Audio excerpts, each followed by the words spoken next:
তৎকালীন পূর্ব পাকিস্তান, আজকের বাংলাদেশ, আমরা বলেছিলাম যে আমাদের রাষ্ট্রভাষা বাংলা চাই, এবং সেই কথার যিনি সর্বাগ্রে যিনি ছিলেন এ কথা বলার জন্য তিনি ছিলেন অলি আহাদ।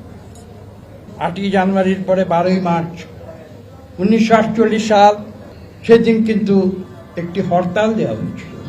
সেই হরতালটি কেন ছিল? রাষ্ট্রভাষা বাংলার জন্য, এবং সেই হরতালের প্রধান সংগঠক ছিলেন কিন্তু অলি আহাদ, এবং তার সুফলও তিনি পেয়েছিলেন।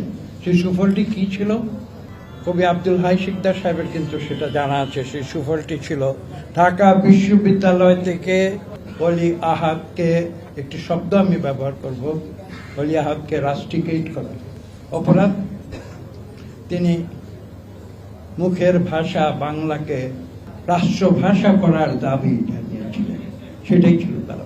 এবং 21শে ফেব্রুয়ারি 1952 সাল পরবর্তী, আপনারা জানেন, আমতলায় যে সভা হয়েছিল, সেই সভায় প্রধান বক্তা ছিলেন অলি আহাদ। এই ইতিহাসগুলো আজকের নতুন প্রজন্মকে জানতে হবে। আমি জ্বালাময়ী বক্তৃতা দিতে এখানে আসিনি।